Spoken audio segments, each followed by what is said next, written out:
Tired of the price of everything going up these days? Groceries, rent, you name it, it's all going up. But not at Metro. They've got your back. Metro has lowered their prices and are giving you a 5-year price guarantee on talk, text, and data. One line, now 20% lower. Family plans, also lowered. Oh, and you also get a free 5G phone. All with no ID required and no activation fees. Stop by your neighborhood Metro store, visit metrobytmobile.com, or call to find out about their amazing offers. Bring your number. Not available if currently at T-Mobile or with Metro in the past 180 days. Guarantee covers monthly price of on-network talk, text, and 5G data for customers activating on an eligible plan. Exclusions apply. Details at metrobytmobile.com.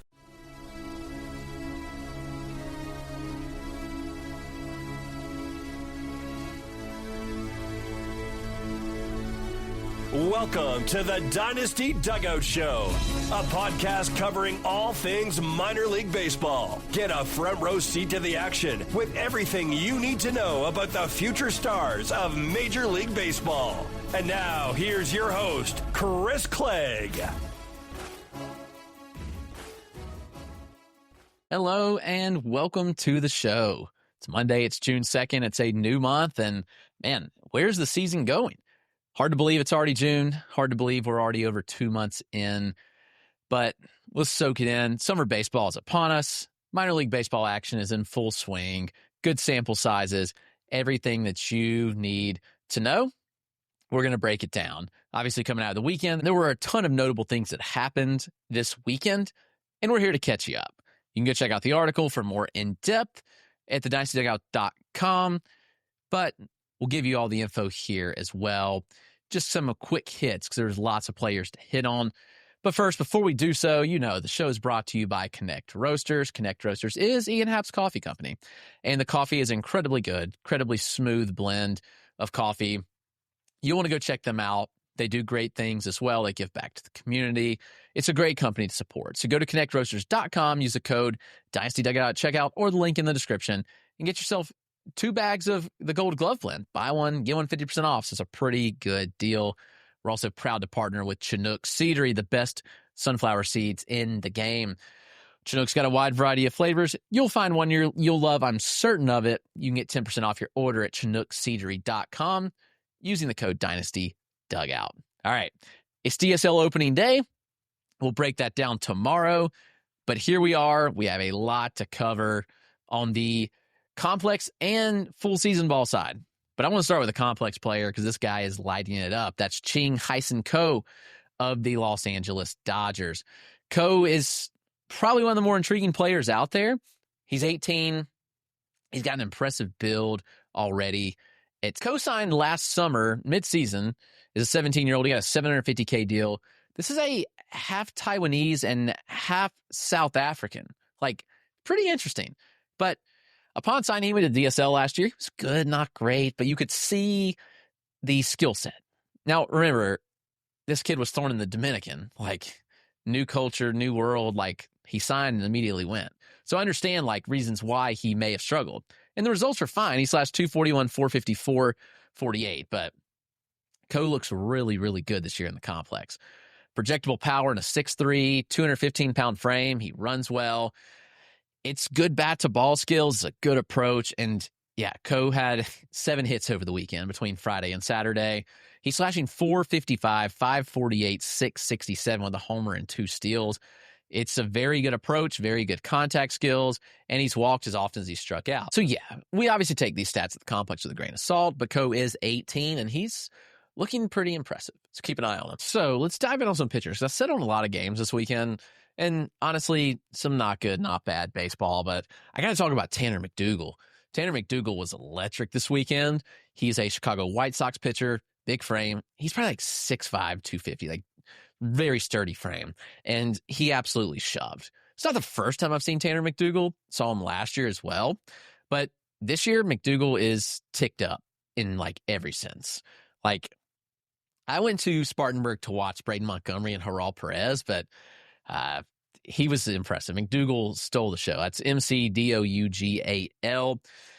He dominated for 7 innings, 7 scoreless, 3 hits, 8 strikeouts. He needed 83 pitches to complete the 7 innings, and he landed 77% of his pitches for strikes. So Very impressive work there. But what was the most notable thing about McDougal is that he set 97-98 for all 7 innings, and he clipped 100.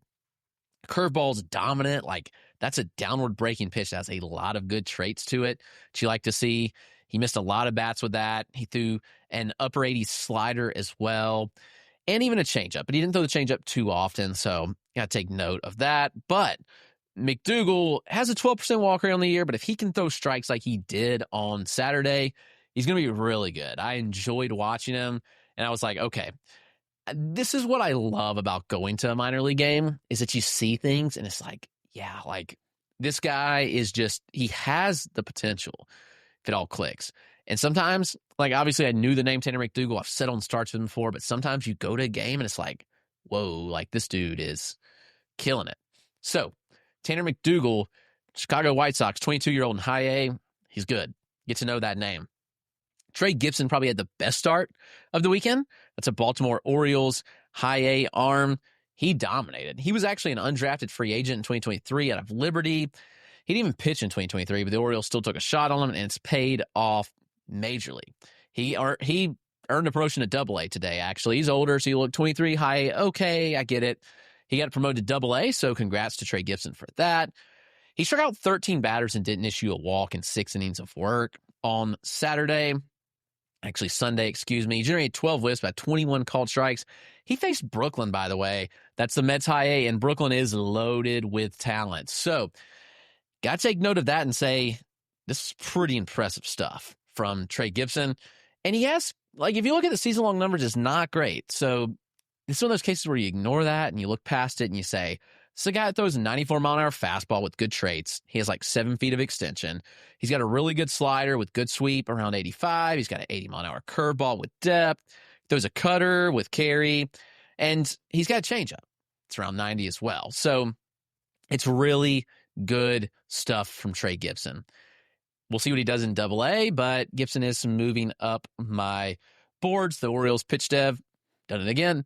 Nestor Herman, Braxton Bragg, Trey Gibson might be next. So I really liked what I saw from him.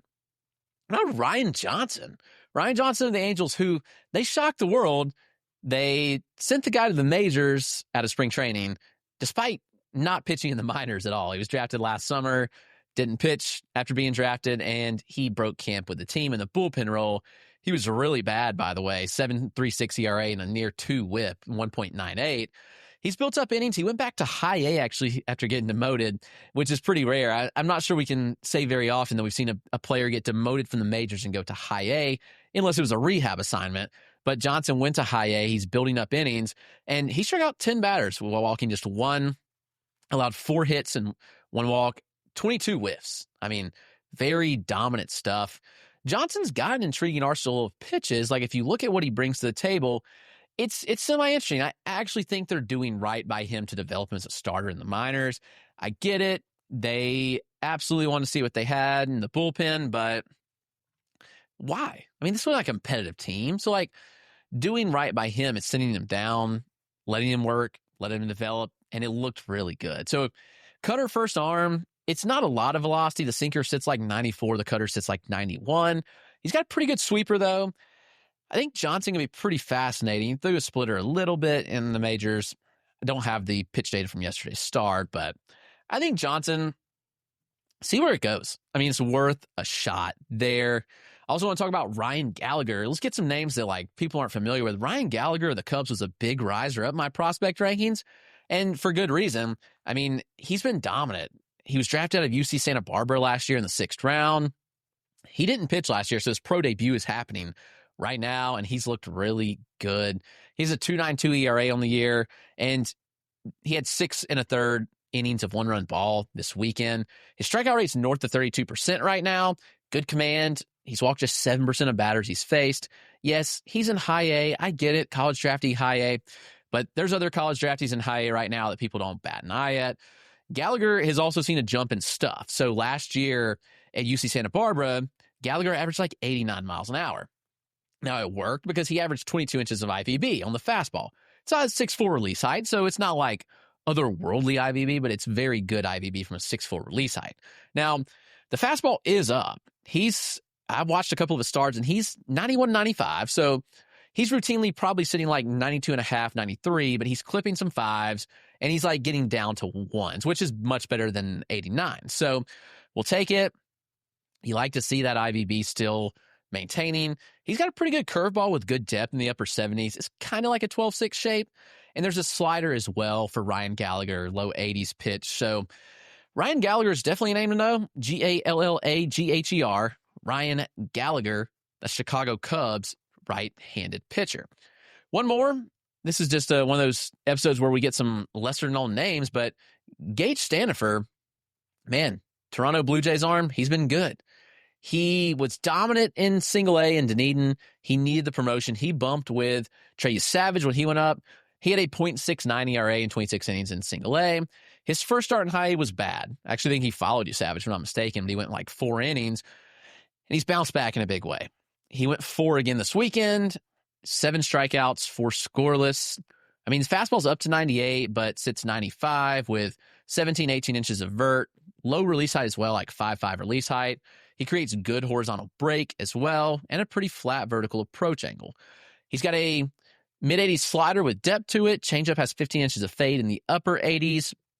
It's pretty good stuff. So Stanifer needs to show he can go deeper in games. Like he's maxed at 4 innings this year, so he needs to show he can go a little deeper. I think that'll be important. But if he does, he can really move up the ranks. But I'd be mistaken if I didn't mention Cedric De Grandpre of the Braves. This was a drafty in 2022, 13th rounder, Chipola Junior College, so a little younger, but he was good in 2023. He got some buzz, and he had TJ, unfortunately. So he missed all of 2024. He came back and dominated the complex, and then he made his first full season start this past weekend. He went straight to high A. He didn't go back to Augusta. He went to high A Rome, and he dominated. 6 no-hit innings with 10 strikeouts and 2 walks. Fastball's up, guys. He was 91, 94 before.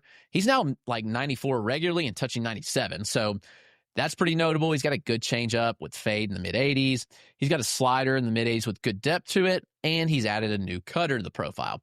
Cedric De Grandpre. That's D-E space Grandpre. Right-handed pitcher, Atlanta Braves.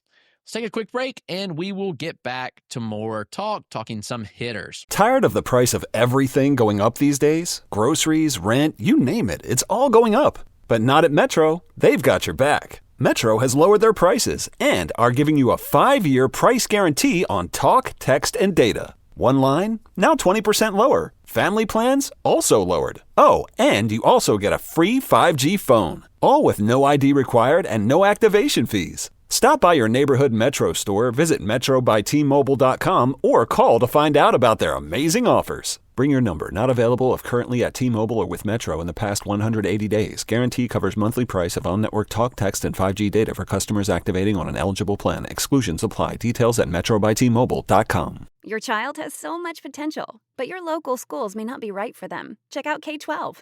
K-12-powered schools are accredited tuition-free online public schools for students in kindergarten through 12th grade. This is not your typical homeschooling. With state-certified teachers specially trained to teach online, your child will learn at their speed, at home, with innovative, engaging technology. Join the more than 3 million families who have chosen K-12. Go to k12.com/podcast today to learn more. That's k12.com/podcast. All right, a few hitters needed the kind of weekend that Eric Bitonti had of the Milwaukee Brewers.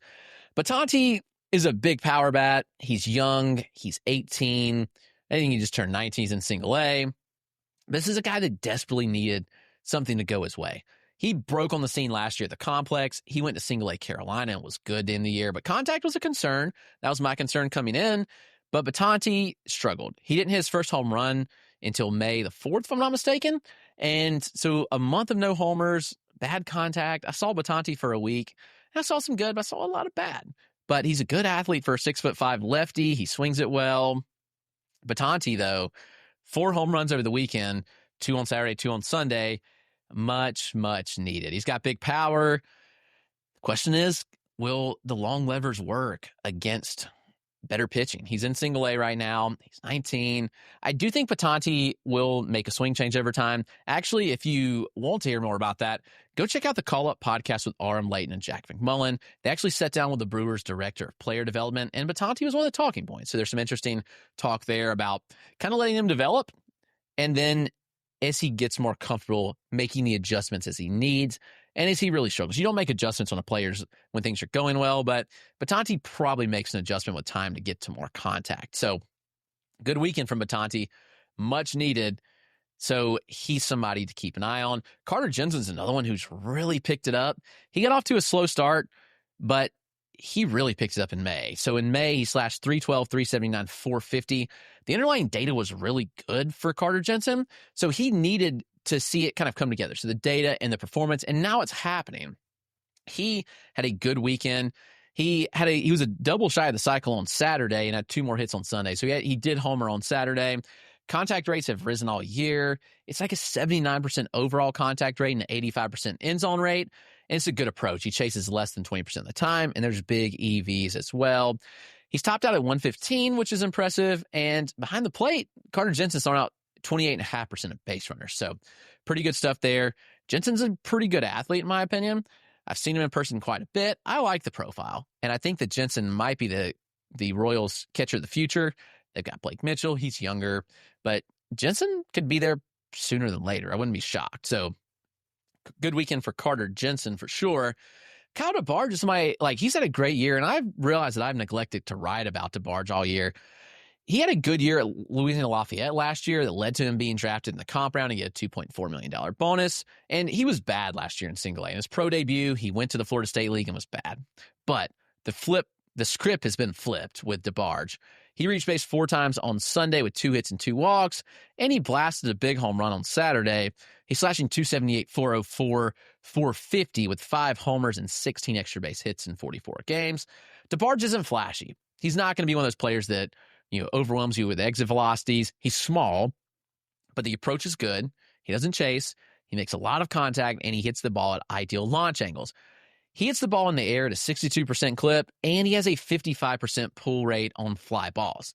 So naturally, if you're pulling fly balls and you're making a lot of contact, you're going to get some balls that leave the yard, and that's what Kyle DeBarge is doing. He will be one of those guys that probably hits more home runs than the exit velocity suggests, but DeBarge is one of those guys that he's angles for days and a lot of contact, and that's a really good profile to like and invest in. So really like what he brings to the table. Brooks Brannon, dude, this guy's impressive, by the way. We talked about some catchers on the show, but Brooks Brannon's impressive, and nobody talks about Brooks Brannon. Red Sox catcher in high A. I tried to pump him last year because in the AFL, dude was mashing. Like, he put up several 110 pluses. I think he topped at like 114 in the AFL. Well, guess what? This year, Brooks Brannon has hit a ball 120 miles an hour. That's legit confirmed. This ball, he hit off the Green Monster in Fluor Field in Greenville, and it was probably a 10-degree launch. And it took 3 seconds to hit the wall. He hit it so hard, hit off the wall so fast, he had a single.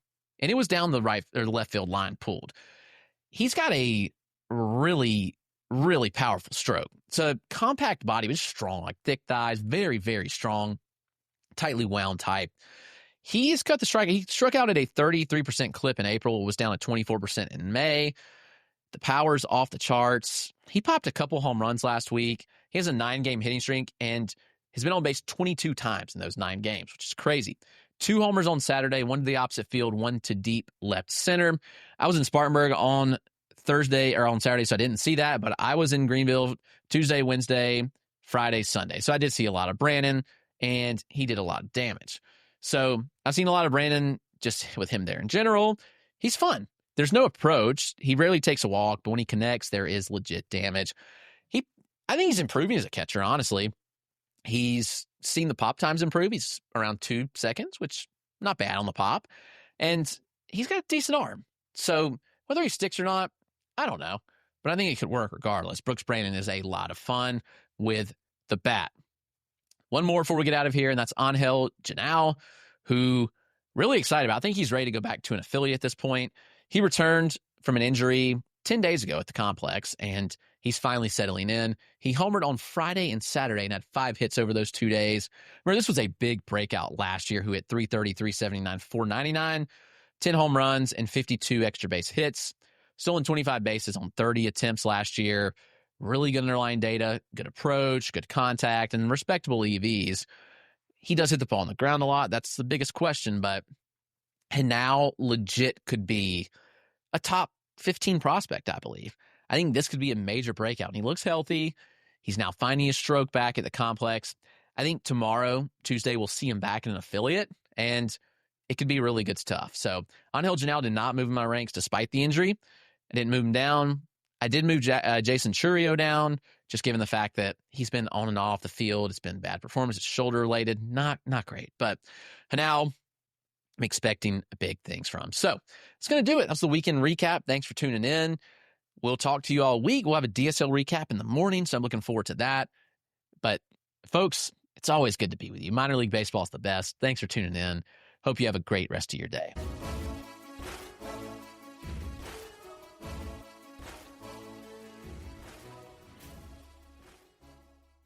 Tired of the price of everything going up these days? Groceries, rent, you name it, it's all going up. But not at Metro. They've got your back. Metro has lowered their prices and are giving you a 5-year price guarantee on talk, text, and data. One line, now 20% lower. Family plans, also lowered. Oh, and you also get a free 5G phone. All with no ID required and no activation fees. Stop by your neighborhood Metro store, visit metrobystmobile.com, or call to find out about their amazing offers. Bring your number. Not available if currently at T-Mobile or with Metro in the past 180 days. Guarantee covers monthly price of on-network talk, text, and 5G data for customers activating on an eligible plan. Exclusions apply. Details at metrobystmobile.com. Your child has so much potential, but your local schools may not be right for them. Check out K-12.